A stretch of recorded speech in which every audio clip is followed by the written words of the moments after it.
Hey, welcome back to another episode of Mental Health Monday. Homies are back. Miss Unique. Yes. Hey, everybody. My name is Unique Jordan. I am a licensed professional counselor, and I'm the owner of a unique perspective. And this is your second time back on the show. Yeah, this time we're on the camera together instead of me doing like the one you sitting now with a bunch of cameras and lights. Like, okay, Right. cool. Interrogation style. Nice. Nice. Tell my story. Ooh. All right. That was cool, though. But Yeah. was that 2 years ago? What was it? It feels like it was 2 years ago. It was only a I think year? it was last year, but it was like very close to the beginning of last year is when we shot. Okay. Yeah. And you're everyone's favorite dope black therapist. Am I? Yeah. Yeah. Signed off. Signing on. The branding is strong. Tell me about where that comes from. Well, a unique perspective has, I haven't changed much. I set out, what's so interesting, I was looking at some of my old snaps. Yeah. I'm really like a unique perspective started on my personal page, my personal Instagram page. So in 2020, when the world was restless, the whites were whiting, the world was on fucking fire. Okay? The world was on fire.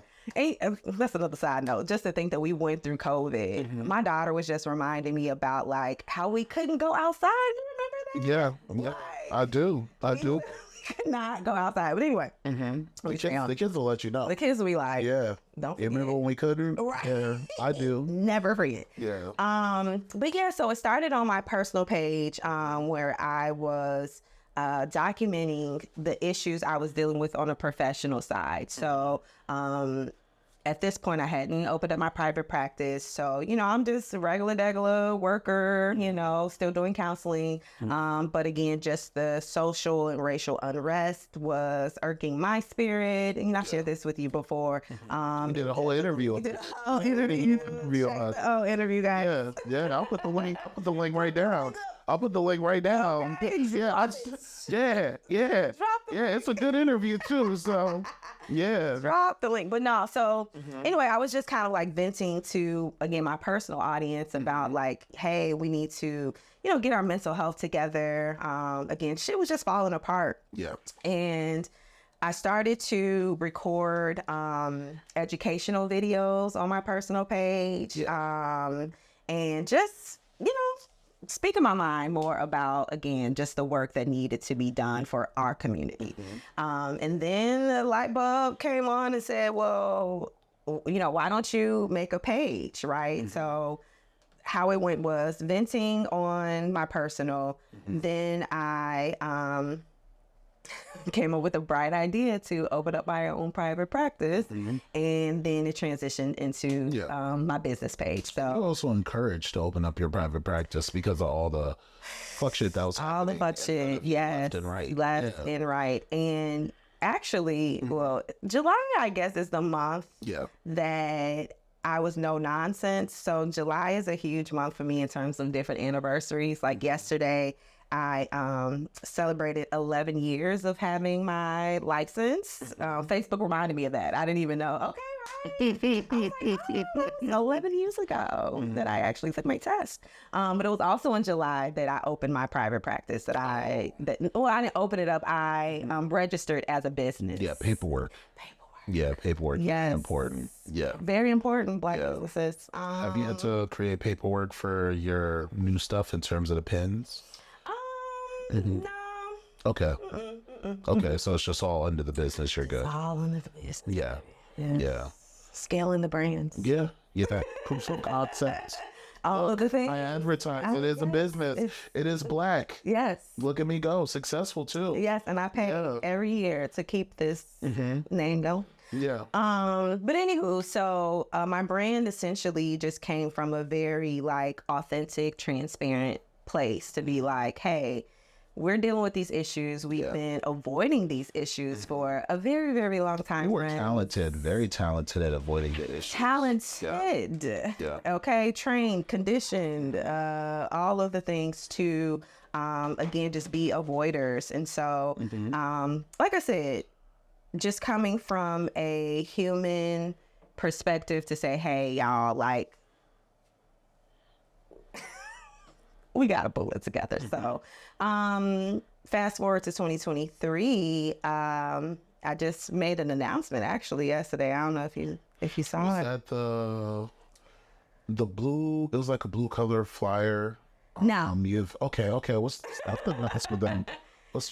Maybe you missed it. I missed it. Okay. No, I missed it. What's going on? So essentially, I have shut down, in a sense, my personal page. Oh, okay. Tell me more. Tell me more. Yeah. So, I mean, really, when I started my business, again, this is all me, entrepreneurship. Like, I'm wearing all of the hats, and that's not a brag. Let me just look into the personal camera. We need help. This is not a brag that I do every fucking thing. It's draining. It's exhausting. Yeah. Wouldn't recommend it. Yeah. Because again, we glorify that, like, oh, I'm this, I'm that, I'm the director, I'm the creator, I'm the biller. No. I am also the one that's tired. I'm also the one that's tired as fuck. Yeah. But okay. I know we go so many. No. Go. That's what we're here to do.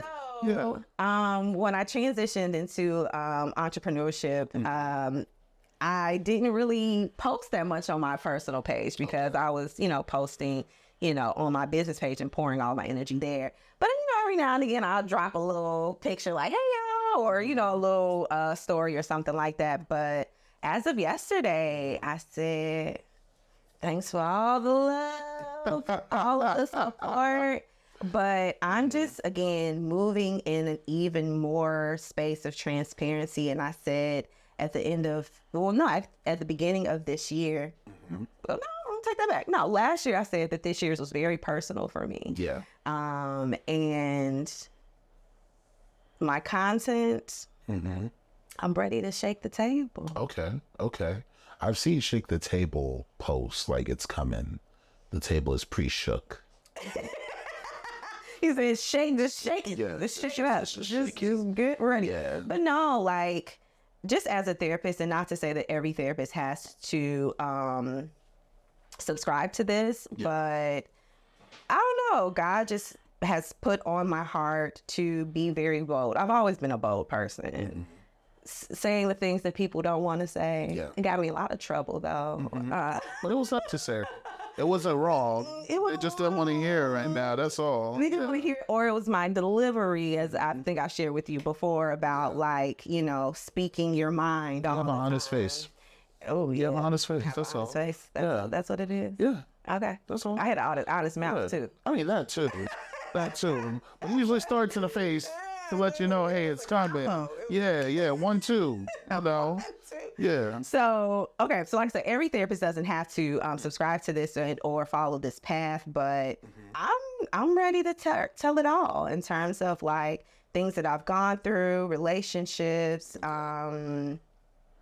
again, the childhood traumas that have gotten me into the spaces that, I'm trying to correct as a 38-year-old, okay, in the streets. So I don't know how it will impact those that were a part of this story. Yeah. But you'll be walking in your truth. That's what God told me to do. Yeah, you'll be walking in your truth. Set it off. Yeah. And folks should have seen the signs that it was coming for quite some time. Yeah, like, y'all know me. Let's not act like you didn't know this might be a thing. It might be a thing. Yeah. But actually they may not have been aware because, and right here's a little loop. For many years, if all of my life, I have been a people pleaser. So maybe they may not. Okay. They might. Okay. Not. What makes a people pleaser Let's define that. A people pleaser is essentially like you're self-sacrificing in many, many regards to make others happy. You're not your number one priority. You go against a lot of your instincts to be like, oh, well, maybe I shouldn't, but for the sake of their happiness, for the sake of this relationship, for the sake of not missing out of, being a part of them, I'm going to do whatever it is, and sometimes even in huge family system, things Yeah. that go wild. Yeah. But a lot of just teachings in terms of like, that's your mother, that's your sister, that's your brother, you know, we all we got, you know, all of those messages, you know, transition and just the Black community in general, especially Black women. Are the biggest self-sacrificers, and we get the motherfucking least. Yeah. Absolutely correct. And we need to knock it off. Yeah. Yeah. Please. But again, like, even like I said, in my relationships, I'm learning that it's like, girl, even again, the way that you may have said something was passive, and again, putting someone else's needs in front of yours. The smallest gestures. Yeah. But again, it's just like a pattern, essentially, right? I mean, it's, you know, we do make self-sacrifices. We do that on occasion for people, but it's the pattern that makes you the frequency and the intensity of your people pleasing. So would you say these last, I'd say year and a half, since we're in July right now, we're shooting this, has been making space for you to be you for you? Oh, yeah. After my after the breakup, because you know how you break up with somebody and it's not really over. Yeah. It drags out. It drags down for a little bit. It drags out for a little bit. There's, you know, some residual, you know, things sometimes. Yeah. Like, is this who we are? Yeah. Is this what we're doing? Yeah. Okay, cool. So that was like in November that happened for me, where it was like, oh, okay, we done? Yeah. Done? Yeah. So I went into this transition of like, yo, I really need to focus on myself and truly discover, like, what does it mean to love on yourself? And solo dates. Solo dates. Just putting action to the thought. Has been in full effect. And when I say I have loved doing these solo dates, I'm like, why didn't I do this in my 20s, girl? What? And you know what's so wild is like, I remember being in my 20s, like with a group of friends. I think we were actually at the park. Okay. And I remember seeing this, I don't know how old she was, but she was... Park Hall 14th, you mean? Yes. Okay. 14th. Yeah. Yes. Yeah. I remember seeing this woman, like me and my group of friends, like noticed her at the bar, and we like cracked on her for being by herself. Like, what is she doing? You know what I mean? Like, she got these intentions, she got that intention, like, yeah, projections, silly. Yeah, and I look it back. Look at me. Yeah. Yeah, you're like, oh, full circle. Oh, got you. But no, like, yeah. I get it now. It's like, you know, regardless of, again, what your friend, we didn't know her story, you know what I mean? Like, we was just, again, like you said, projecting, assuming all of the things, right? Yeah. But for me, like, the self-love piece is like, I want to be able to spend time with myself, you know what I mean? And honor me and compliment myself. And again, work on the things that I may have skipped over in terms of what I need to heal to work on my attachments with people. That's okay. Okay. So when it comes to attachment styles, right? You're good. No, you do a good job. It's there. It knows what it's going. When it comes to attachment styles, right? What are some attachment styles that you're currently working on that you've become aware of? Definitely the biggest one for me is insecure attachment. Okay. So for, again, some of your audience who may not know my story, I was neglected by both of my parents. Yeah. So although they were alive and well, fairly okay. You know, they had their stuff. Again, it was definitely interesting for me to navigate that as a kid. It's like, okay, I see my friends who got either, you know, maybe a mother or a father. Well, did I see many dads? That's a lot. More mothers than fathers. But again, like, they had one of the two parents. And for me, both of my parents was out doing a business. And so, for me, I gained a very insecure attachment style. So what does that look like? So that looks like clinginess. That looks like inability to let go. It's like desperate. Yeah. Like, come here. I need this in my life. And so when it came to my relationships with men, oh my goodness. Let me finish this thought out. Maybe too many tabs. Oh, It's okay. It's okay. You just walking us through the tabs. That's all. Trying to get y'all to it. Okay. So my relationships with men, it's slow. It's been very, very heavy and ingrained. Recently, I started to go back through my old journals as a young girl. Yeah. The words. The words. Yeah. The perspective. Yeah. The boy craziness. Yeah. And so I'm like, here it is. Here it all is in terms of me just looking for a sense of safety.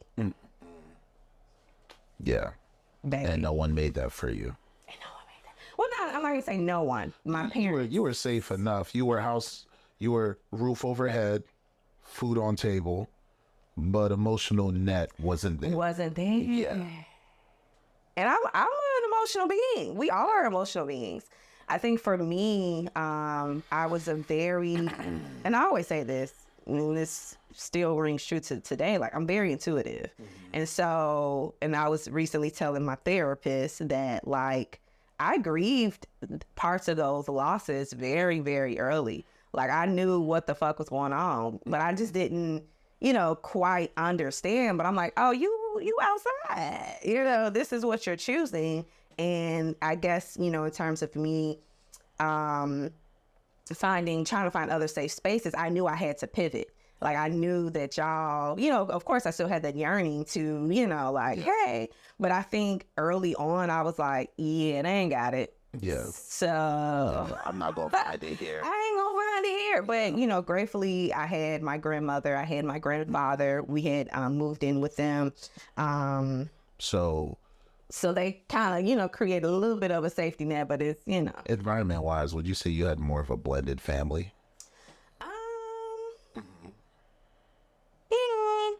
No. I'm just finding out about like blended families and what that looks like. Like with the family therapist that like I did sit down with. I mean, essentially, it was like I said, my siblings. The laugh. My mom. But I don't even want to call her a resident. She wasn't. That's why I laugh. Like she. Yeah. No real resident. Yeah. She was just visiting. She was visiting. Her clothes was there, kind of. But like I said, mainly it was my grandmother and my grandfather, my late grandfather, that was like, okay, let's try to get these kids different. And they did. They definitely did. My grandmother was a social worker. So I saw her, and I think that kind of stirred the pot a little bit for me in terms of what I wanted to become, because that was unethical, probably, the things she was doing. But out of, like she would take some of her clients to church with us. Yeah. Probably shouldn't have. Yeah, just let me take you to the Lord. It's the 90s, you know what I mean? Like, they just doing what, the best that they could. So I saw... This was in Chicago? This in Chicago, yeah. So I saw how much she was so invested in her clients. And like I said, I probably shouldn't have met one or two of them, but I did. And just to, again, see their challenges and their struggles. And again, me being a kid, I can't do nothing about it, but just being so keen and connected to just, again, the little glimpses that I saw of like, oh, they need help. And my grandmother's helping them in some capacity, right? So you recognized that at an early age. Yes, an early age child. And my granddad, bless his soul, he was an electrician, a Black electrician, honey. Yeah, back in the day, was that rare back in the day? I don't think I knew many electricians, but I definitely know the neighborhood that we lived in was a little more upscale. So, we came from the projects, moving to their space, which was totally different. I mean, we had other projects, other apartments, but ultimately, I spent a lot of my time with them. But yeah, they was making money. Yeah. But again, now where it was just them, okay, because my grandma got, grown ass kids. So where it was for them, now they have to raise 3 children. Yeah. So money probably, looked a little different once we came on the scene. 3 children with money that they were supposed to be using towards their retirement. Yeah. Something else. And Black families, they gonna find it. They gonna find it. Yeah, they definitely figured it out. To again, we didn't want for anything when we moved with them for sure. But I can only imagine just having, because my sister was in her teenage years. I'm in 4th grade. My brother's 8 years younger than me, so he was baby. He was like 2. Did your personality bloom at that time? You know what personality was always in effect. My grandma always called me like a space cadet. I don't know why she did that, but she also called me Tweety. That was my nickname. She said I was very petite, as I still am, but I was very smart. Yeah. As Tweety Bird was. So she would always call me Tweety. That's adorable. Aside from being a space cadet. So I'm like, girl, you are kind of weird. But she always formally called me Tweety. So Was it nice having someone that would facilitate different parts of you? Yeah, but at the same time, she was working. Yeah. Everybody was working. Everybody was working. Yeah. So I was left to, basically. Yeah, I'm going to be over my friend's house that doesn't have much supervision at her crib either. We just gonna figure this thing out. We're going to figure it out. I mean, I definitely had rules like boys couldn't call the house because she was, she still is a church woman, okay? Sunday school teacher, okay? Yeah. She had us in the church house. So, I had my structure, but yeah, couldn't be on the phone past 9 o'clock. Oh my gosh, it was ridiculous. But yeah, again, she did the best she could, but the unsupervised time, I was getting into things. Yeah. Yeah. Yeah, I was getting into things. Yeah. These streets. In the streets, child. Seen too much. So, would you say this poured into your work ethic that you have now with all the different hats that you wear? Because you're letting go of a hat now, with shutting down the personal IG, right? Well, that wasn't really managed. Yeah, but it was still a part of you. Yeah, it was still a part of me. Thinking space of hey, what am I doing? What am I not doing? Right? And now it's the pins. Yeah. Yeah. It's the pins. It's other things too. Tell me about the other thing. Yeah, I have a workbook that I need to revamp. It's a vision board workbook. You're bringing it back. Yeah. I'm bringing it back because I really feel like there's a lot of valuable information in there. And I want to do a supplemental book, just adding things to it or whatever. So that's in the workings. There was this other young lady I saw on IG who also does vision board work. They do stuff out in Lanham, if I'm not mistaken. She sent me an invite for a group therapy session that they work on. And I told her she should come and do an interview on the platform. So right now she's checking out my stuff, and she gets back to me is whatever she gets back to. Okay. Yeah. And you follow her too. The only reason I bring it up is because you follow these people, and sometimes I'm like, do they know each other or do they just follow each other? Content similar? Anybody Black. Yeah. Anyone Black. Yeah. This is doing work in the community. I'm like, we're friends. Yeah. Automatic. Yeah. So though we may not have, had a DM or lunch date or anything like that or work together, I'm like, what's up, friend? What's up? I can't do it all by myself. No, not at all. And we need all hands on deck. So like I said, we probably follow each other immediately. Yeah. I'll send you her stuff later. Okay. But from the pin side on the business end, how have you felt about the product? Because it's beautiful. I love these pins so And what do you mean? much. Yes. Okay, so let's just go back to the brainstorming space. Okay.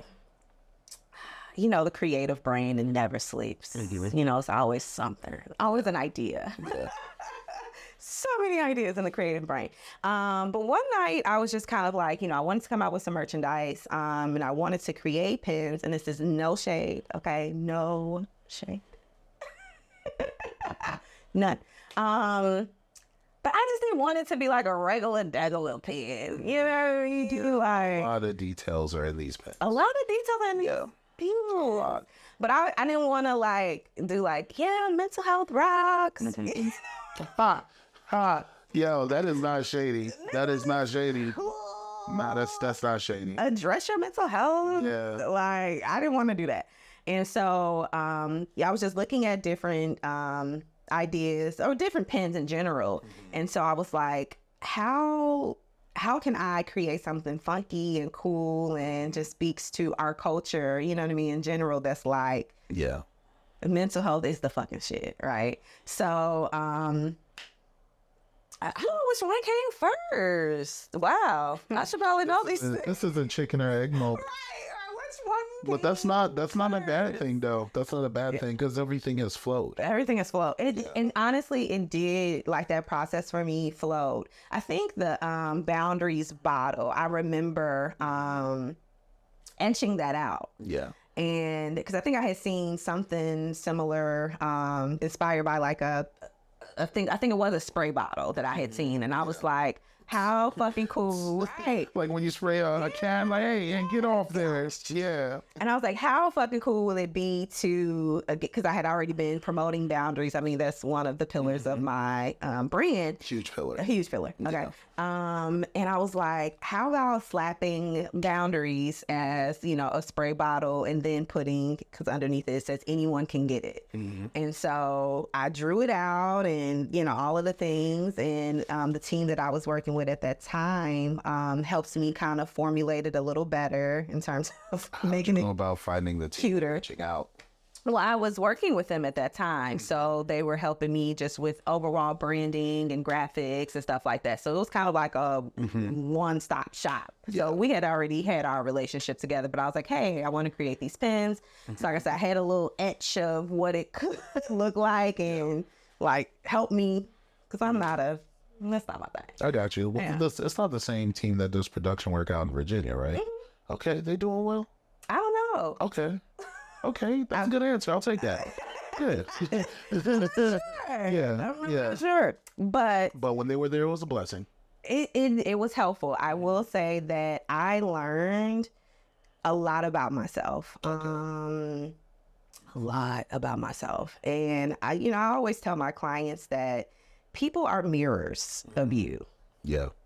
Okay, we're mirrors of each other. Yeah. And, people, and then that's the thing too, like we sometimes don't like to take ownership in the ways that we show up in interactions with folks, but it's like, really, it's about how you showed up in that space. What was it about whatever it is that they said that made you react that way? So when it came to branding, I had never, again, been branded before. I didn't know what the hell I was doing. You knew it worked, though. You Listen, knew it worked. I knew it worked. And so, like I said, when it came to learning who I was as a businesswoman, because we started working together very shortly after I had started A Unique Perspective. So I was trying to build my clientele and okay. So it taught me how to set healthier boundaries with business, okay? And ultimately, I learned some hard lessons. I feel like I got a reflective story on this, actually. So how long were you working with them?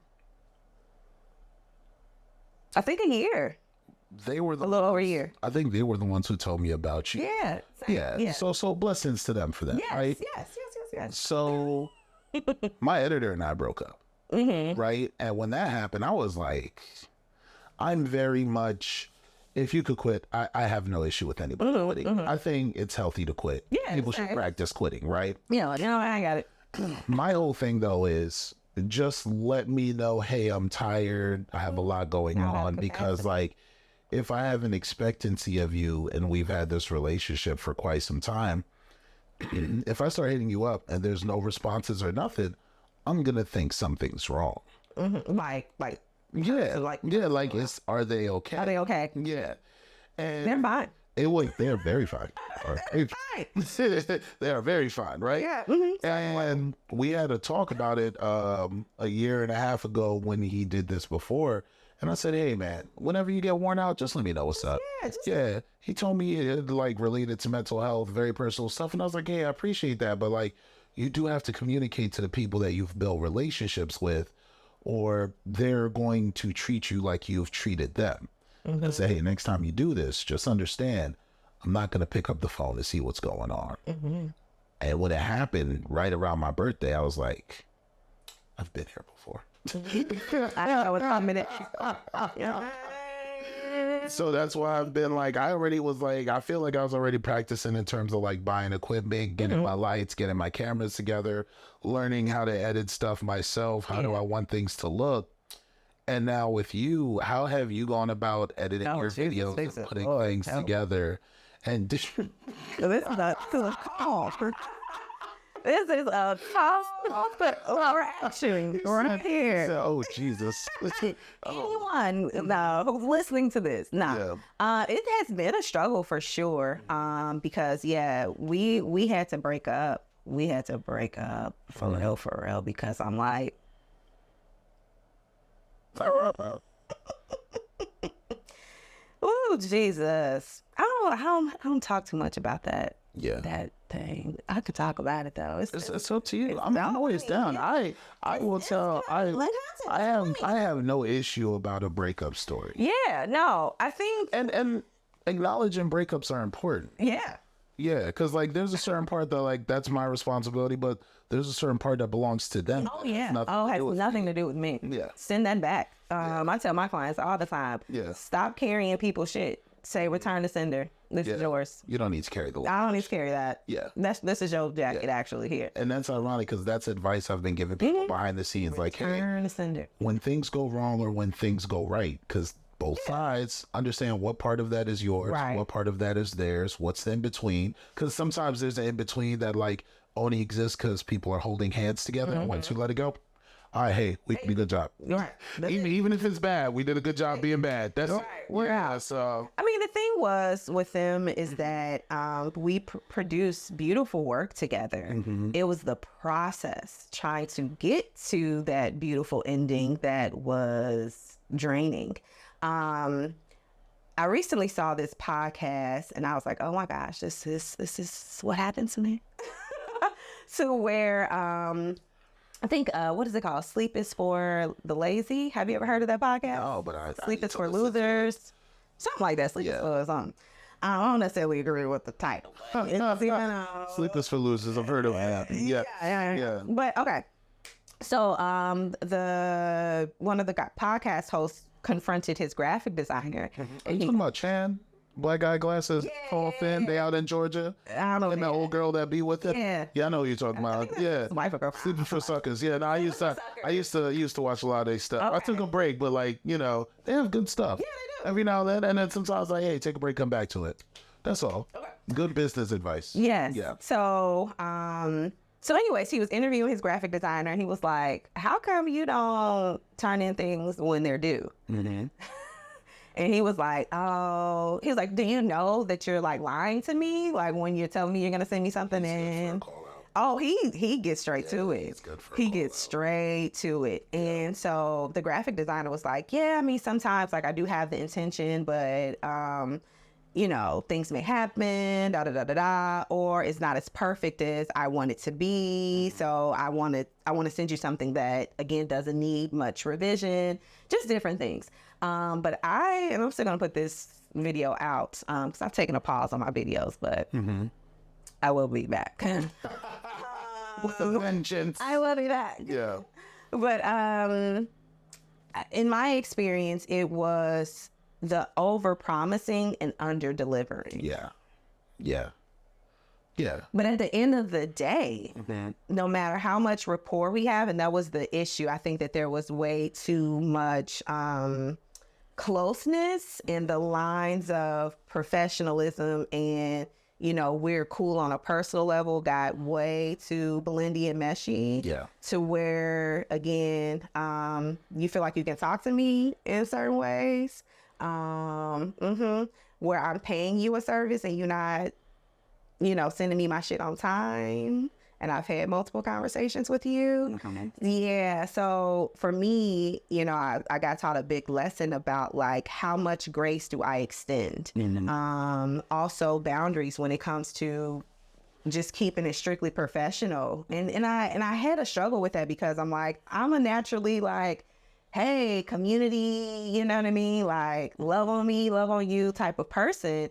However, when it comes to business, I may not have that, you know, when it comes to my team. And that's what I always wanted to be, like a family type of thing. But, and not to say that it still can't be, but now I know what Dynamics have changed. Dynamics have changed. Yeah. But yeah, so there was just, it was too blendy. Too blendy. Once you see things, you can't unsee. You can't unsee them. And the reason that's important is because, like, you know, when someone's fuck shit habit is starting to happen, or they're like the ticking up is going. And, you know, what I will say about most of my relationships with editors I've worked with great editors who have everything on time, point blank period. But unfortunately with that, when the burnout came, they didn't let you know they were actually burning out and all the delivery and over delivery of certain things. I've had editors that wanted an arm and a leg, and I had to say, wait, so if I pay you all of this, how am I going to be able to make content if it's going to cost me rent money in order to just have one video out that's supposed to hold me over for a month and a half to the next video? Right. How am I supposed to do this? That's not gonna make sense. I'm gonna have to make too much money. Right. And for the product that you're delivering, you're hyping your product up, but your product isn't all that. And that's no disrespect, because now that I've learned to do the thing, I understand pricing out your service and people getting the value for their service, but I also understand, oh, you were overpricing certain things. And then I've had editors who just doing it for free, right? But you'll get it whenever you get it. I don't know if I can exist in any of these worlds, because if the first person is burning themselves out as someone who's a mental health advocate and wellness advocate, I'm going to see that and I'm going to be like, no, I can't work with you. You're technically self-harming yourself. Right. You have that's boundaries. What you're doing. Yeah. And then for the person who's overpricing and under-delivering, why are you building this ego of things of I've worked with these 3 different networks and done all this stuff? But it's like, the networks you've worked with have nothing to do with what I'm requesting of you work-wise. And what I do work-wise when it comes to the edits is actually really simple. Like, I'm like, hey, just do the edits, give the 3 angles, I'll record everything, I'll send you everything. I usually know around how long it should take to get that back if you're sitting down to do it. I had one editor who wanted me to, talk about making things difficult, wanted me to sit through every single edit we did from top to bottom. And when I asked, hey, why do you need me to be a part of this process when you're already an editor and I want you to just edit however you see fit? Just give it the angles within this time if it fits. And he said, well, it's more encouraging that way. I said, my boy, I'm doing a job. Payment is encouraging. Right. I gave it to you because I don't want to put that thinking capacity into doing the edit when I already come up with the idea, the concept, sourcing the people, getting the room together, making sure we're on the right page, the questions, the direction. I have to plan everything out. I can't afford to spend 4 hours sitting down with you. No offense. And that's what I pay you for. And that's what you've agreed to. Yeah. And then it became, well, you know, I could send you the money back and you could come all the way out to, no, you're not understanding how much I really do appreciate and respect my time. Right. And I was like, wow. Yeah. Being a creator and being someone who's led like their own thing, like you have times where something simple is, oh no, I have to stand up for myself right now. Or I'm gonna get dragged into the bottom of this pit trying to be too nice. Trying to be nice. Trying to be understanding. Yeah. And sometimes you can't. Sometimes you can. And that's what the thing that a lot of, and it wasn't just them, like I've run into other, another film producer situation. Let me say this in the personal camera, okay? I mean, y'all should not giving me my own words. When it comes to business and you selling a service, please know, us as consumers do not give a fuck about your personal issues. We don't fucking care. Now, when you say personal issues, let's define that. I can't give you your work because my refrigerator broke down. I can't give you your work because what was some other wild excuse that I just all of this don't correlate. The things that don't correlate to again, the work that we're doing together, the deadline that you set or that we agreed upon, and the money that I paid you. It's in the money that I paid you. Service, That was in business. Yeah. This is business. Yeah. Or I can't produce this right now because I got to go to my daughter's field trip today. I don't give a fuck. Yeah, you already have schedule that you agreed to. And that affects your rollout. That's my business. That's the thing too. Like, you're delaying what I have going on in terms of like whether I wanted to roll out with this website, whether I wanted to roll out with this, whatever. Like, you're fucking up my trajectory over here based upon what you have poorly managed on your end in terms of time. And that plan in my head is very important. Listen. Yeah, very important. It's my money. Yeah. That's why I'm like, sometimes, and like I said, I can give leniency to like, shit happening. But if this is like if you're a repeated offender, smearing shit all over the walls. Yeah, smearing shit. All the walls. Like, oh, okay, now you playing in my face. Yeah. Yeah. And then it's like, how can you not take that personal? Right. Yeah. Because I know who you are. I have a really good understanding of that part. I'm clear about, I know you, but I'm looking at the fact that you are managing your time poorly. Again, you're not setting a healthy boundary with yourself to know when you're overwhelmed, underwhelmed, or got this going on, got that going on. Yeah. So again, your poor habits are now impacting my things. Yeah. And me as a client, if I have to let you know, hey, if you have too much going on, please give me a heads up. And you're not giving me a heads up. Right. And I see that affecting the work. Right. I see that affecting the turnout. I see that affecting you're losing grip in things that you shouldn't lose grip in because you are already this thing. I should go, even if that means shutting down and not dropping content from the month of March to the beginning of June. Yeah. And I had a lot of personal stuff that was going on here at the house in terms of like, we had dealt with like a termite situation, like a crazy termite infestation, right? God. And that is traumatic. Yeah. She will tell you that was the fact we're still here is crazy. Oh my goodness. All utilities included, he's done a good job taking care of things. So we'll work with that. But I had a lot of personal things, and I'm sure you had a lot of personal things that were going on too. And like when you see this behavior from people that you've done things with for so long, it kind of makes you question, should I start putting a cap on certain relationships when it comes to business? Yeah. And that's the part too, right? Just as human beings, sometimes we can take experiences and overgeneralize, right? And so trying to find the balance of like, okay, I may have had a poor experience with this person, but again, like you said, I'm learning things about myself. I'm learning things about what to do and what not to do. Yeah. But how do I take this information and not, change my perception on how, again, these business people run and flow, right? Do I have a guardedness about myself? Am I now, what's the word I'm looking for? Take his time. Just, like protective, you know what I mean? Am I projecting these past experiences now onto you who, ain't done nothing? Yeah, you new here. You just trying to get it done. Yeah, we might be a good fit. I might be messing up because of my past. Right. I don't know. So even that application or that concept can be applied to many, many things. And I haven't even touched on, Jesus, I need to transition into this piece of work. When it comes to cognitive distortions that we have based upon our past experiences. Right, you said, come on. There's more. I saw your face like. Yeah, tell me more. What does that mean? So cognitive distortions. Water? Sure, why not? Cool, I got you. Yeah.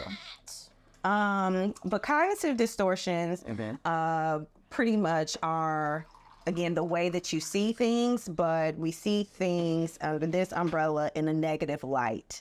So, and this is how I explain it to my clients, essentially, is that like, and I have not been looking in this camera. Sorry. No, you're good. You're good. We got this. Right. We got this for this. That's why we got multiple cameras. You're fine. You're fine. It's all done on purpose. Yeah, you just talk. That's all. Yeah. I'm trying to, give it up to everybody. So essentially, this is how I explain to my clients that your brain is very, very smart, right? Yeah. And your brain essentially doesn't want you to be stuck in a moment. So it makes a lot of associations, right? So let's say, for instance, you learn at 3 years old what a banana is, right? So you know the taste, the smell, all the things. So let's say you had a poor reaction to a banana. So now every time you see a banana, you're like, I don't fuck with them, right? Yeah. But maybe in your latter years, you might fuck with bananas. But again, just that negative association to like, oh, I threw up off of the banana that one time. I don't even want it again. Yeah, let's not even do it. Let's not even do it. So every time you see a banana, brain is like, remember. Remember what that banana did to you? Yes. Yeah. Try to take people out. So, okay, so we do that when it comes to just experiences in general. However, we don't question our brain, right? We never check it to be like, oh, well, again, that was like in 95, but it's like 2023 now. Is it the same? Well, my body, we don't check the brain to see like, what is the reality of today? So yes, that was the reality of 1995, but what's going on today? So under cognitive distortions, there's a whole bunch of just wild things that we can do. We can jump to conclusions. We can, that's always a fun one. It's a fun one, yeah. Why not? Yeah. Why not create a story? I'll post it. Right. Let's do it. We got overgeneralization. So I can say like all men ain't shit or all women ain't shit, right? And Based they start to upon. believe that. You pass it on to other people. They see that. Yeah. And again, it shows up in your behaviors too, right? So it's not just a thought process, it's how you're engaging. Why don't these relationships work? And it's like, well, your actions are following your thoughts. So if you feel that group is something negative, chances are you may be moving, or when you pick negatively, so it won't work also. That's an example. Yeah. Oh, yeah. All of the things, Shal. What are some other ones? Black and white thinking. So it's kind of like either it's this or that. On There's no in between. There's no in between, right? It can't exist. I fuck with you or I don't. Yeah. Yeah. We do this. What are some other ones? Minimizing versus maximizing. So we minimize a lot of our positive and or great experiences and maximize the negative ones. What are some other ones? There's some, emotional reasoning is my favorite one. Explain that one. Yeah, that your feelings are facts. Oh. I feel like you ignore me. I feel like when you made the time. You had a plan to do this to me and me alone. Right. And this is why, My gut is telling me I feel like. My gut's never lied. Yeah. But that's a whole different concept. When I believe that we all instinctively have those senses, but because we always say trust your instinct, but is our instinctual path clear? That's actually a really great question. Listen, that's a word question, baby. Yeah. That plan can't take off unless it's clear. Unless it's clear, because it could be cluttered with, again, the traumas and the things, right? And if you haven't been intentional about sorting through that shit and clearing the path, your instincts. So we think we're flying, but a plane is crashing. Okay. Yeah. Turbulence. Yeah. In the sky. And you get used to turbulence. You actually start to look forward to turbulence. Oh, yeah. Yeah. I feel like as a community, and just with many of the things that we have faced, is that we find function in dysfunctional things, right? So this is a little wobbly, a little shaky, but we do that shit. Well, like a table, right? Like if our table fucked up, just pull on that. Pull on that kid under that one leg. Yeah, just that's it. That's it. Put some shit on that napkin. Keep it. Right. It'll stay. It'll level out. It's good. It's good. It's good. Just don't lean on that one side. But it's good. It works. Exactly. And then 5 years later, the table's still there. Yeah, but how come you haven't replaced that table? Again, what is Because I got a napkin. That's it. Well, what does that table mean to you, right? Yeah. What is your attachment to that Why table? can't you let it go? Why can't you let it go? Yeah. Why can't you do something different? Yeah. Again, I don't know what another, like this table has served me. It's been in my family for years and we've da-da-da-da-da-da. You don't think the table deserves rest? Right. Rest in peace table, or again, get it, go take it to a carpenter or somebody. Like, figure the shit out. But again, we try to rig shit up and make it functional. I'm sorry. I just pictured you trying to repurpose the table. That was the funniest visual ever. I am, listen, I am not domesticated in the ways of like cooking and all this stuff, but I'll paint a wall. Yeah. I'll, do some DIY home decor. I will do all of those things, but don't. That might be the Taurus in you. I know somebody exactly like that. Yes, Yeah. You Tauruses. bless the Taurus. Yeah. You guys are a blessing. Fun. We are. Yes. Yeah. But we don't fuck around. Yeah. I don't think I've ever met a Taurus that was an issue in my life. Oh, great. You guys really don't fuck around. We don't fuck around. Don't play with us. Don't play with it. Don't play with it. With us. I mean, because we're also earth signs, right? So again, we can attract a lot of energy, but we're very stubborn people too, in terms of like, but I say go, I'm working on that Taurus side of me. Or maybe you're getting to know that side. Because, I could imagine being a Taurus going from people pleasing to what pleases me has probably been a very different experience. Yeah, right? Yeah. Oh my goodness. It's been a journey to, and my best friend, she always, whenever she's upset with me because I've veered off the course, she'll be like, stand in your power, stand in your and I'm like, girl, shut up. But, I have been doing a lot of that in terms of just affirming who I am, communicating who I am, right? And like I said, putting my needs first. Like, yeah, I may understand that you're going through that, but it doesn't negate the fact that I need this thing done. Yeah. As a person. Yeah. So let's figure it out. But past throwback unique will be like, I understand. You don't think eventually you're just going to run out of understanding, or that's where you are now? But see, oh yeah, they're done. We're done with that. I still have a heart, The community will take care of you. And what's unfortunate is even in the community, though, you do have to position yourself right. Mm-hmm. Like if I decide to open up my mouth and complain about someone, everyone should say, what happened? What we gonna do about this? They did that to you? I'm gonna call their mama. Okay. Call their mama. Call their mama. Let them know Juice said you. Tell on them. Yeah. I have no issue with that. And they know that too. And what's ironic is the dude who's the main reason that the company screwed me over on that particular order, he works out at the gym I worked out at. Oh, gosh. He saw me working out at the gym one day, and I know he saw me. Uh-huh. And like, you can tell someone sees you, so they haven't really been back there since. Oh, say I gotta relocate. Yeah, because when that happened, I was like, "Oh, we on the same schedule?" No, we gonna see each other. Yeah, and like, for me, I don't even want to touch them. I'm very good on, you'll just see me outwork you and the results that you want. I'll just get your results for you, and you just watch it from a distance. Mm-hmm. Yeah, I'm big on that. Okay. Yeah, because no. Just no. That's a hard no. Immediate no. All right, so let's talk about Black business. Black business. Yeah. What's the importance of creating a Black space? I think because we don't have too many.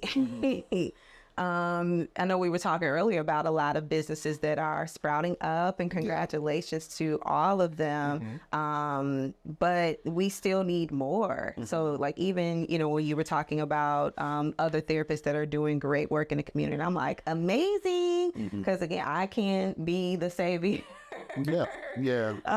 For again, millions of Black folks that need support. So again, I'm a huge advocate, supporter, anything Black. I'm like, yep, I'm following. What's your ideal amount of clients for the week? as a Ooh, therapist for you know what? Honestly, I am in the workings of trying to pivot out on like having a smaller caseload. I mean, the most that I've had per week, I want to say maybe 21, 22 What's clients. the largest amount you've had while having a private practice? Yeah, that's what I'm saying, per week. That's the largest amount that I've had per week, 21 clients. Yeah. So what's what's the ideal number that you're getting reacclimated to?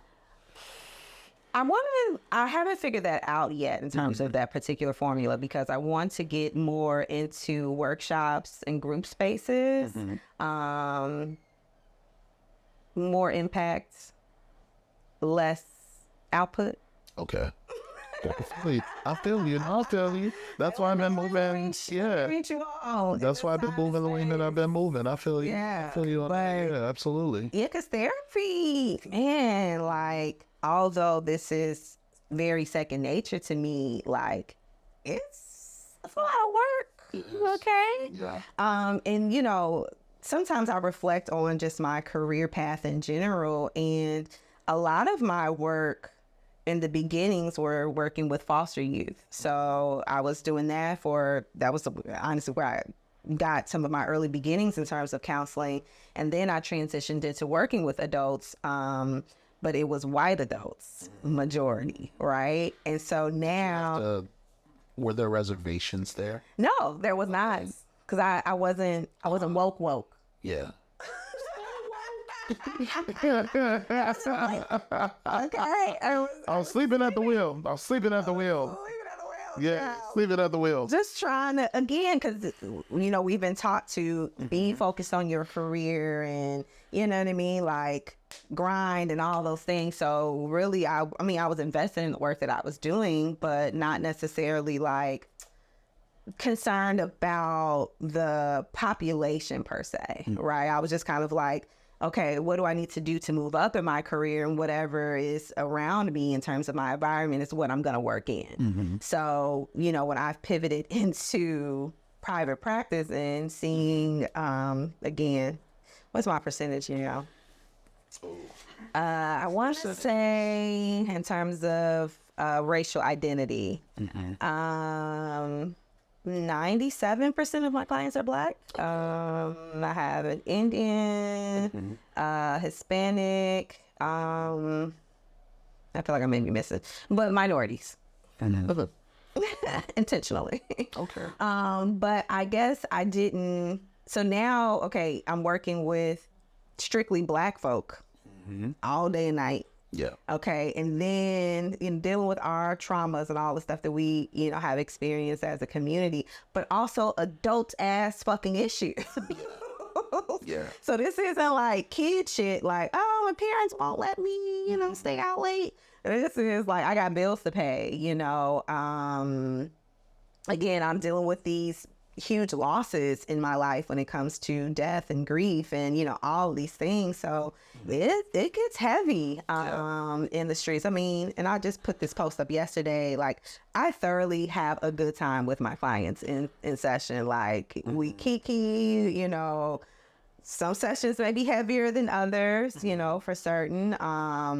But we still get the work done. Yeah. And I was sharing in my post yesterday that I'm just so glad that and so honored that they've trusted me to share these things with me, because a lot of my clients, I'm the only consistent person in their life. You know, when you think about like your friendships or just other relationships that you may have, like, you know, everybody got their stuff going on. Like, I may talk to you 1 week, we may, you know, talk to each other another 2 weeks or 3 weeks. But me, I'm like in your shit. Yeah.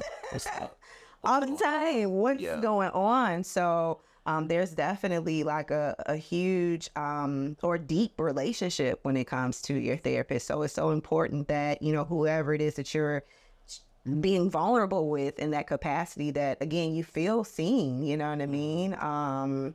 But yeah, so I'm trying to, going back to your original, you know, question, I'm trying to lessen my caseload.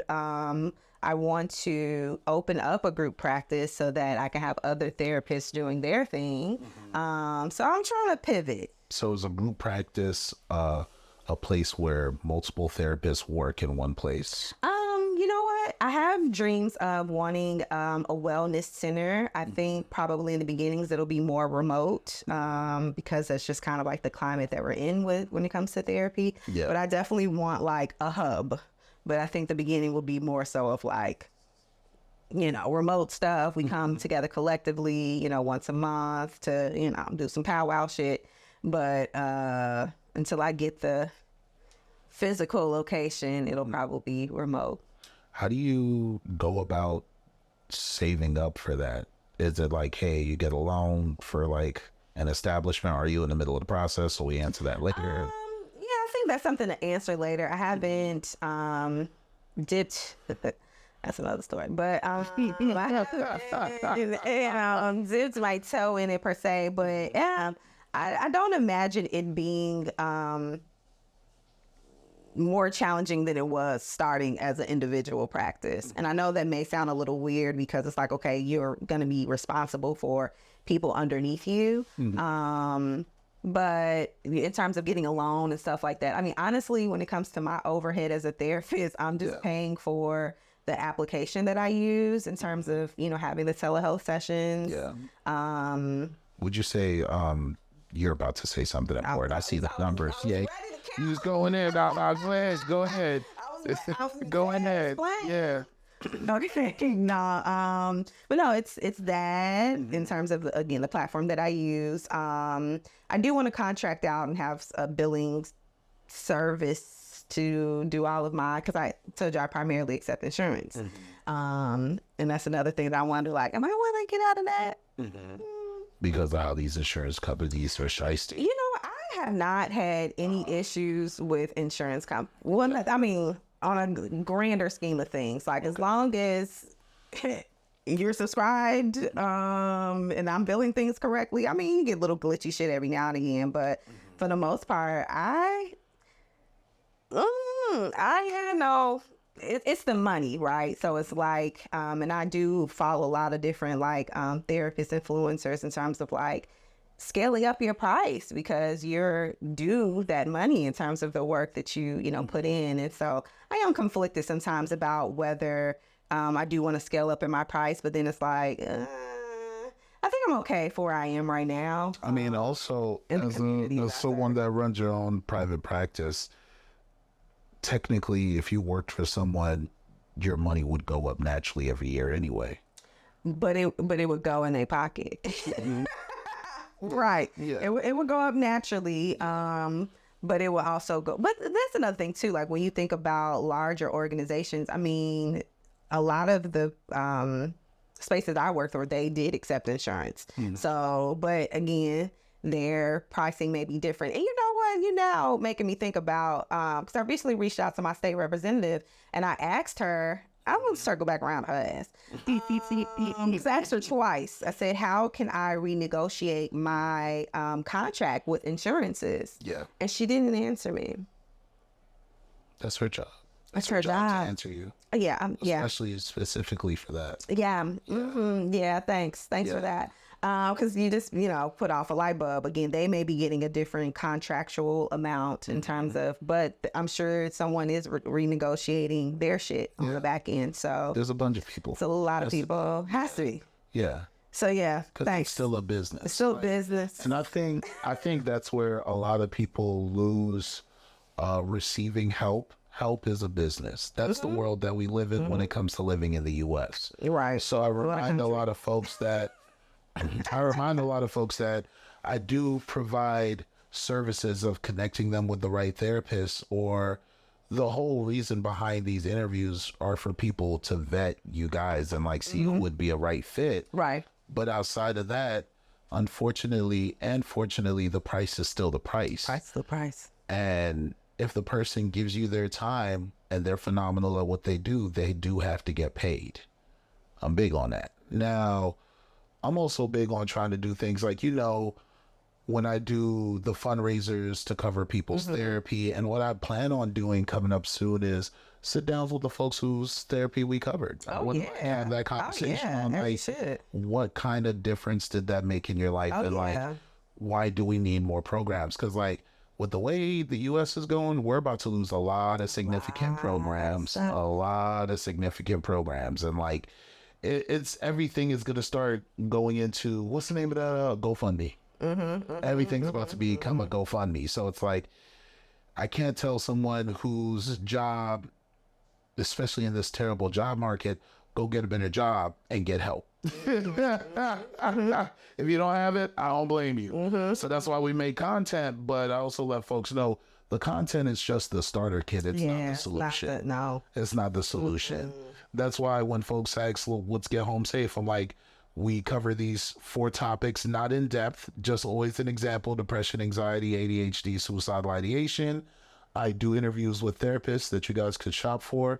I do interviews with wellness folks, and I do interviews with people that are actually going through it. Like, I have an interview with this young man that's coming out in September because I'm working on a very thick catalog of folks who deal with suicidal ideations, struggle with suicidal ideations, what their life was like, and telling me their stories of like the manic episodes. Yeah. And like hearing stories about manic episodes lasting for like 3 years. I'm like, 3 years?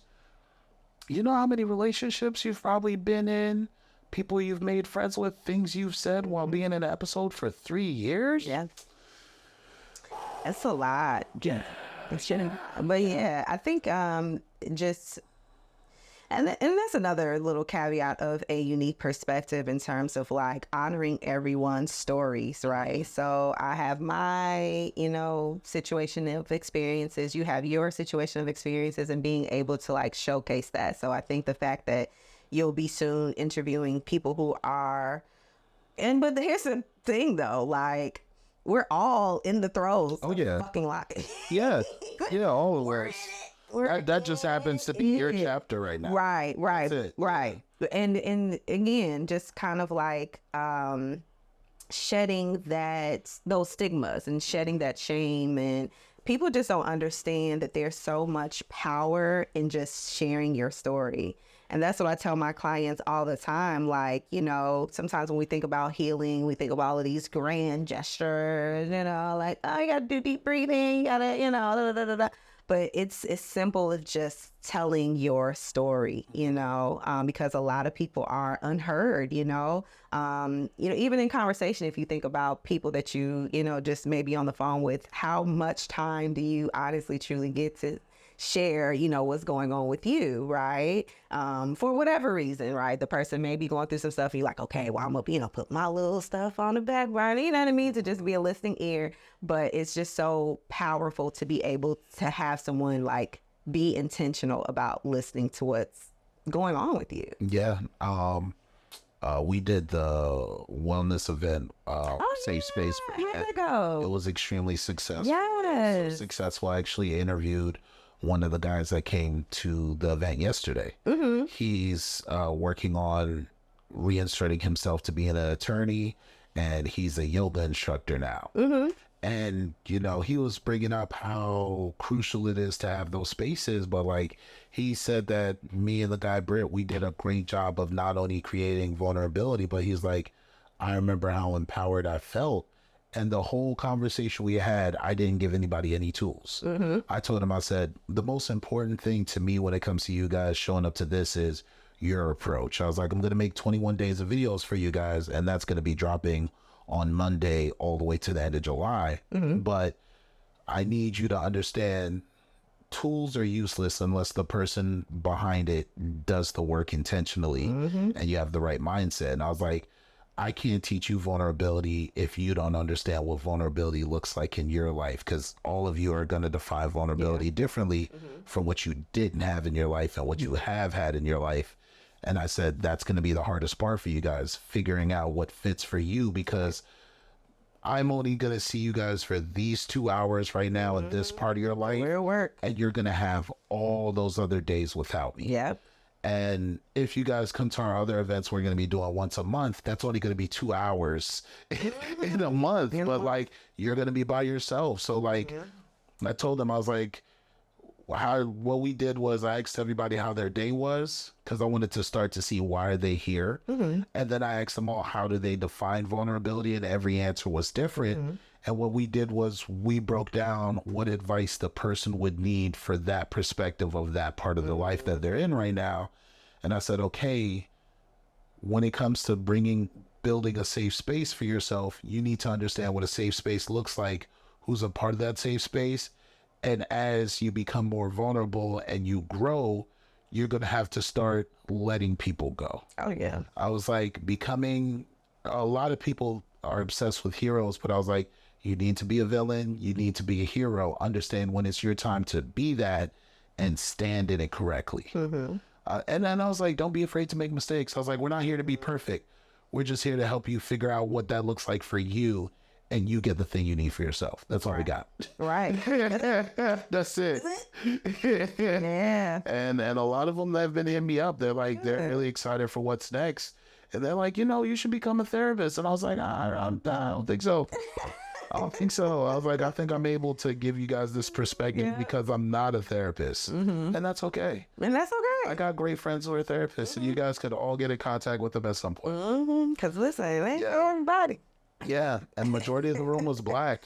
What was sad to me was the amount of men outside the event who hit me up later and was like, no one's making this for us. And I was like, I hear you, but why aren't we trying to make it for ourselves? Because I told him, I was like, we're not going to get this right. I was like, we're trying. I was like, if you try, eventually you'll get there. But if you don't try, it'll just be no one's making this for us. So, and I was like, hopefully other people come to the forefront and do what needs to be done. Because it's not always going to be me. Yeah. Yeah, I'm a little. It shouldn't always be you. Nah, it's crazy. Nah, Yeah, I no. don't got that. I don't got that. It's a wild talk. But speaking of making space for vulnerability, I think you're an amazing mom. Oh, thank you. I think you're an amazing mom. I think you've done a good job. From like all our talks, it's very hard as a parent, and this is coming from someone who's not a parent, to say I'm gonna do something and see the person intentionally have actions that back that up. I don't see that a lot. I see people try it. I don't blame them when they don't have it. But I think you've done a very intentional, you've been very intentional with trying. Can you tell me about that? Trying hard as fuck. Yeah. Yeah. Trying. Yeah. And I literally just had this conversation with one of my best friends about something that I want to start with my daughter, but I'll just, share the journey of motherhood. Oh, my Atlanta. My daughter, she's her mother's child, her mother and her father's child. She is like me times 3, just with her keen senses. My daughter will and she's always been like this, but it's sharpening as she gets older. Like she'll just come in my room and ask me, "Are you happy?" God dang. God dang. Okay, all right. No, I'm not. But I may tell her like, well, I'm content or I'm chilling, but even when she was young, she could pick up like on my tones, you know what I mean? Like, like something's off or, something's up. So she's on it. But when it comes to motherhood, oh my gosh, it's challenging because when you didn't, again, have that, in your life to show you, okay, this is what you do. This is how you handle that. This is how you confront these issues. My mom was just hands off. So when it comes to me, I was like, oh my goodness. And this is so wild. I remember in my journals when I was younger, just like writing, how much I despised my mother. And I used to be like, I would never, and I'm sure we all had this, I would never be like my mom. I'm like, yeah, I'll never be like that. But I meant that shit. I meant that shit. And so for me, it's like and we sometimes, again, these messages that we've been taught in terms of like, be the parent that you never received or be the person, I've leaned more into like being the parent that she needs. And what that means is like spending time with her, understanding her, like her likes, her dislikes, you know what I mean? Not like, oh, I needed this. I needed someone to listen to me. She may not want me. Well, I'm just, throwing out there. She may not want me to listen to her in that moment. She may want space from me at that time, right? Yeah. So it's like, I am intentional about spending time with her. And I always wanted to like create this balance of, I work very, very hard. And she knows I be working. Yeah. But I also make time and space for her for a number of reasons. Like my daughter is very, she got a lot of energy. Okay. Like, and I tell my clients and friends, like, if we stayed in the house together on a weekend, we would not survive. Okay. So as much as, as an adult, you want to just be like, oh, so weekend, I want to chill out, lay down, watch TV. Mm-hmm. I'm like, no, I want to, get you out in the streets, expose you to things, things that you like, things you never experienced before, museums. Like we do all types of things. Oh my gosh. Art, all of the stuff. Because again, that's her jam. Although I want to sit the fuck down and mind my business, right? Whatever I want to do, but I'm like, this is her time. This is our bonding time. This is again our moment. And actually, I've been cooking up some things, which I need to. That's why I'm like, I gotta send some emails today. Okay. I am creating a space for mommies and kids. Okay, tell me more. Yeah, right. So next week will be my first event. This is under the umbrella of Mama Gotta Have a Life Too, and Kids Gotta Have a Life Too. Okay. So you're the first, this is an exclusive. Thank you. Thank you. I'll be interested. Okay. Tell me more. So again, I'm very big on, taking my daughter out, and she always asks me like, did you invite someone? Meaning like one of her friends. Mm-hmm. I'm like, girl, no. Their parents need to reach out to me as much as I reach out to them. Okay, it's a two-way street. Yeah. But I want to build a community for kids. So next week, I've invited my clients who have children to go to an activity together, bring their kids. I'm bringing my daughter so they can build community and, have their little time together. And then the following week, I'm having Mama Gotta Have a Life Too with my mommy clients. So we'll be doing a dance class together. Okay. Yes. Okay, you've been working the dance class. You be in there. Yes, you be in there. But they always see me, because some of them follow me and they like, oh, I wish I could do this. I wish I could do that. So I'm like, you can though. You can. Yeah. So, and I'm very big and I share this with my daughter. Like, when I recently went to Vegas without her, which she had a fit because, she travels with me too. And I'm like, girl, I am a whole individual, I said, and I'm very big on that too. Like, yes, I'm your mother, but I'm also a sister. I'm also a friend, and I'm also me. I belong to me. Mm-hmm. Okay? I practice that. And I practice that. So I'm going to take this trip without you, girl, and have no regrets about it. And I feel like sometimes, as parents, we have that guilt in terms of, like, oh, you know what I mean? I gotta pour into them, spend all my time into them. Like, no, the fuck you don't. You still need to pour into you first and foremost. But I understand the, challenges in doing that. Yeah. Because again, this is a whole little person that, needs you. But I emphasized to her, like, no, I'm not going to have any qualms about letting you know that I'm going out with my friends. I'm doing hood rat shit, girl. And I'll get you. You have your time, but I need my time too. So I'm excited about this community because like I told you in the beginning, I've been very big on community this year. So, so I want to do more things with my mom group, like have a girls' night out or, different little things. So are you going to be the facilitator? Yes, I'm in the facilitator. Okay. I hope you get someone to help you out. I want you to do everything by yourself. Yeah. It's because you got to keep it fun for yourself. Well, here's the thing. Like when it comes to the kid community piece, I'm constantly finding something for my daughter. So that's really like, no sweat off my brow. Like I'm going to send y'all the invite. If y'all pull up, cool. If y'all don't, all right. You know what I mean? That's on y'all. But the mommy piece too, that does take a little more coordination. But again, I've been doing a lot of self dates, and going to different places and stuff like that. So, I mean, I'm sure once it gets larger, I'll need more hands on deck, but Whatever you want me to help you advertise, yeah. or you want to make it more of a public. Yes, that's what Let be the me know. transition. Let me know. You know, I'd love to be a part of stuff. Yes. Just to see it. Yes. Like after the work I've done with Black Men Cry Too with Cat in New York, Yeah. work I've done on this side with Get Home Safe, I realized I feel better doing work with people's platforms intimately. Like, hey, let me interact with people to see what convos are really Like, what's happening behind the DMs, and then seeing the flow of things. And for you, I feel like that's a big full circle moment after you told me about your grandma and her clients and going to church. Yeah. And I was just like, oh, this is history. Yeah, this is in the makings of things. And the questions you asked me earlier, I've always been like a baby entrepreneur, like low-key. Even my grandfather. That doesn't surprise me. Yeah, it might be the Taurus energy also.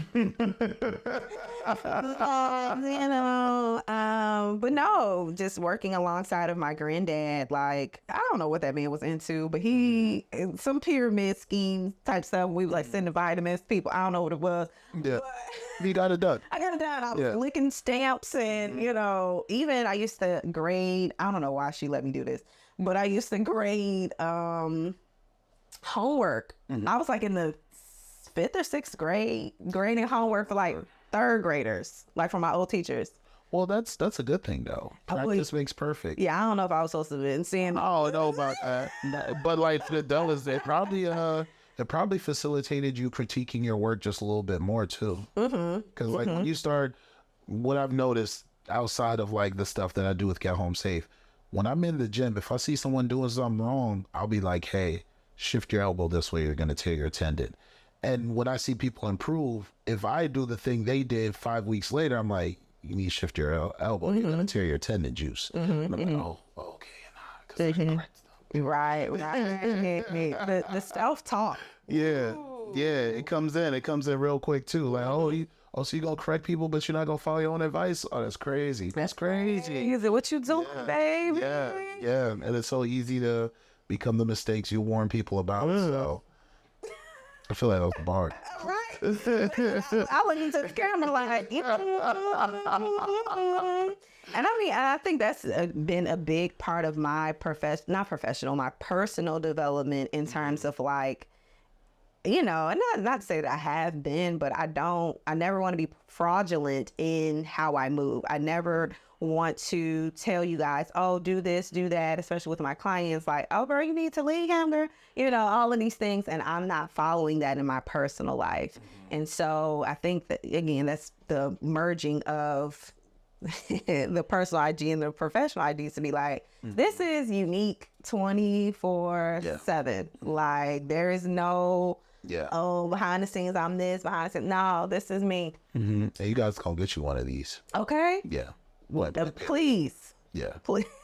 So, where can the people find you? Where can they find me? It's over. That's it. I mean, it's up to you. There's more stuff, but I'm keeping it. I'm keeping it in the 30. I'm very respectful. I got the clock in my head. You said 30. I was like, look, I got you. Okay. We could always talk later. Trust me. Okay. Yeah, I'm gonna have more discussions. Yes. Yeah, there's gonna be panel stuff that I'm working on, and I just want to get the right setups for that. Okay, no problem. Yeah. All right. So where you can find me is a _ unique _ perspective _ so it's a unique perspective. My website is uniqueperspectivellc.com. But yeah, I'm pretty much an open book. Like, people hit me in my DMs with random questions and things. I've actually been doing a few more lives in the streets to be like, hey, y'all, It's coming back. what's going on? It's coming back. Yeah, I had to take a pause, man. But Lives get exhausting after a while. okay, but that's where you guys can find me. Yeah. Okay. So one last question. What makes you everyone's dope Black therapist? Because I feel like it's not just your clients, it's the people outside of your clients. Yeah, I'm just a real nigga. That's what it is. Like, authentic. Like, you know what I mean? What you see is what you get. Again, no matter what walk of life, what setting you know me from, you're gonna get this. Yeah. You've done a great job. You're gonna get it. Yeah. Thank you. No, of course. I'm so proud of you. I'm very proud of you. Thank you. Of course. And you got a lot more ahead of you. A lot more. Yeah.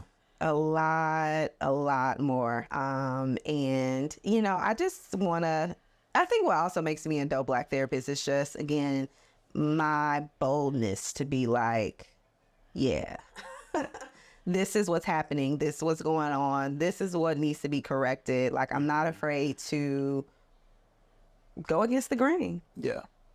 Someone has to do it. Someone got to do it. Yeah. And honestly, when I look at your work, I think you've done a great job of not only dismantling, but I talk to my partner about it all the time. I think people aren't doing a great job of, okay, so what is the next step after we've acknowledged the thing Right. that's happened? What do you do? Yeah, a lot of folks get hung up on the problem. The problem. Or they get hung up on, I finally said the problem out loud and that's it. And it's like, no, guys, there's a lot more steps. That's why I tell folks, like, hey, practice making mistakes. Like, that's going to be a part of your process of figuring it out. Yeah, and hopefully you have the right people around you. Right. And if not, you need to set the right people. Right. Gotta find them. I'm just going to leave it on that. Okay. Oh, well, this has been another episode of Mental Health Monday. Appreciate you homies for pulling up. Like, subscribe, share. See you guys later. Bye. Peace.